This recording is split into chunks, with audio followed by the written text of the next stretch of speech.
Masihkah kau sujud kepadanya? Masih di ngobrol bareng Gus Miftah Los Rarewen. Kepo Ben, kenapa lagunya surga dan neraka? Ini ngomongin COVID. Gak apa-apa. Mas surga dan neraka. Saya doakan Michelle masuk surga duluan. Amin. Berangkat habis acara. Jangan. Kembali ke Pak Dino. Pak Dino, apa saja yang dirasakan selama terkena COVID? Fisik jelas badan nyeri. Yang paling gak enak tuh disuntik terus. Mungkin 12 kali suntikan Sehari? Sehari. Ya, jadi itu yang paling gak enak dan itu yang membuat saya nggak sabar kapan harus keluar dari ranjang ini. Sehari 12 kali, Pak? Sehari 12 kali, pagi, siang, malam. Itu yang paling banyak disuntik apa, Pak? Waduh, karena berbagai kondisi ya, ada insulin, kemudian ada untuk gula darah, ada untuk karena ada penyakit penyerta diabetes, Pak ya? Benar ya. Tapi di sini Gus, saya benar-benar ingin menyampaikan apresiasi kepada tenaga kesehatan karena benar-benar perhatian mereka luar biasa, dedikasi luar biasa. Dan kalau setiap ketemu saya kan nggak boleh semuanya terlindung gitu kan ya. Bisa dibayangkan gimana mereka merawat orang, termasuk memandikan saya pakai segala macam. Dalam krisis ini mereka adalah pahlawan bangsa. Pahlawan kita ya. Jelas. Jadi beliau ternyata juga ada penyakit penyerta diabetes. Walaupun saya tahu Michelle, yang paling banyak penyakit diabetes itu adalah cewek. Kenapa tuh, Gus? Karena terlalu banyak makan janji manis. Nah, ini pertanyaan saya selanjutnya, Pak. Bagaimana pola hidup Pak Dino usai sembuh? Ada yang berubah nggak? Banyak orang saya tanya pengalamannya setelah sembuh ini luar biasa. Kalau Pak Dino? Yang berubah dari segi mental, Gus. Jadi mental saya merasa gini, bahwa kalau saya diberi kesempatan kedua, kita benar-benar harus memperjuangkan sesuatu itu jangan tanggung-tanggung, ya kan? Jadi lebih banyak keinginan. Ini kalau ada yang betul harus kita, kalau ada yang salah harus dibetulkan. Ada nadar barangkali? Kalau saya sembuh saya akan begini. Kalau teman saya Pak Menteri Perhubungan itu dia punya 9 nadar yang mau dilakukan kalau dia sembuh. Kalau Pak Dino barangkali? Saya ingin hidup lebih happy, lebih baik dan lebih bermanfaat. Itu aja. Luar biasa, lebih bermanfaat. Pak Dino pernah nih memposting tulisan. Nah, kita lihat tulisannya.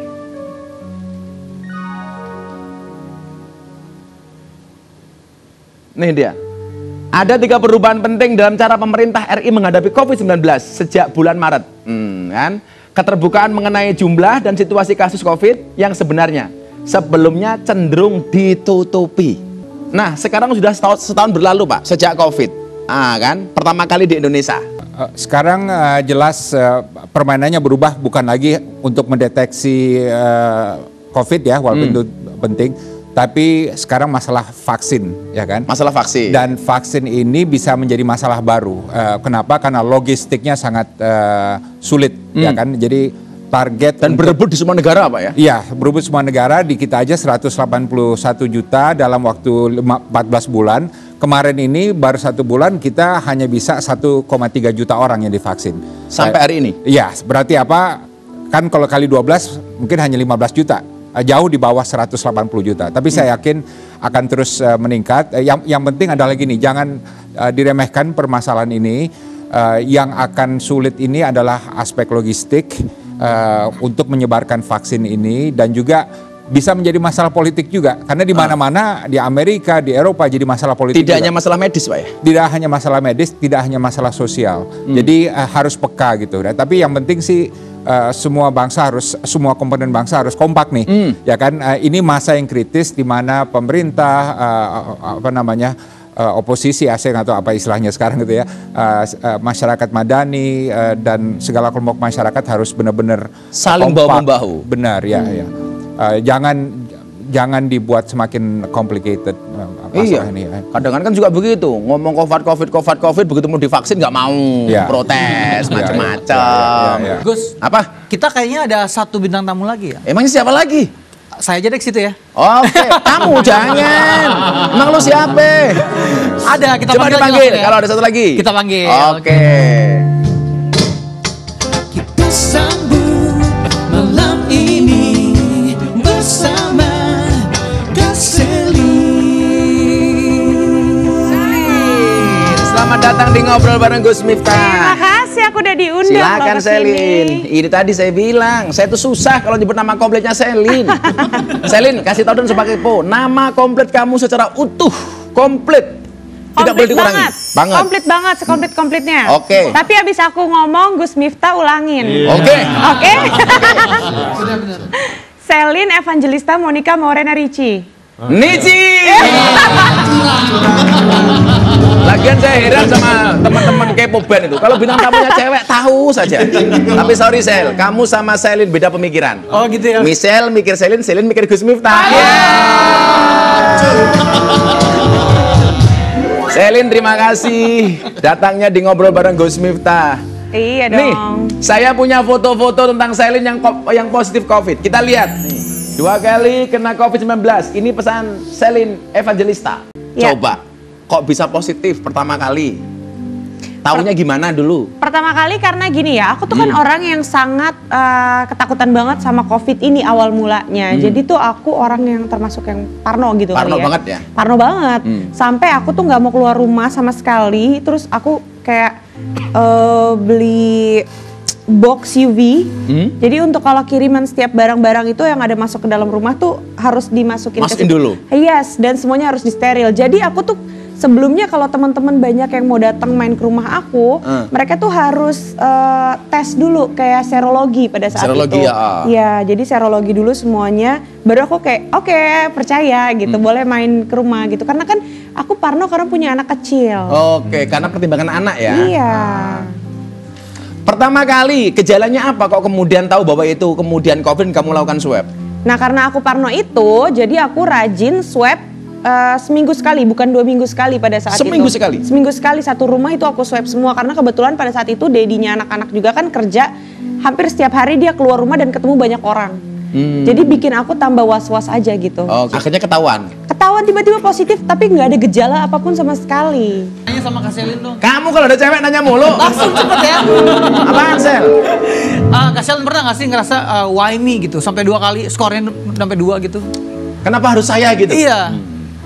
Kalau aku pribadi sih orangnya kan nggak terlalu dipikirin banget ya kalau aku setelah aku yang pertama itu kena emang ketakutan gitu, tapi setelah aku jalani kayak kok ternyata rasanya kayak nggak, aku kebetulan aku nggak punya penyakit bawaan, jadi memang aku nggak ada gejala apapun yang bahaya gitu buat diri aku sendiri, dan itu yang kena itu satu rumah aku tuh termasuk anak-anak juga.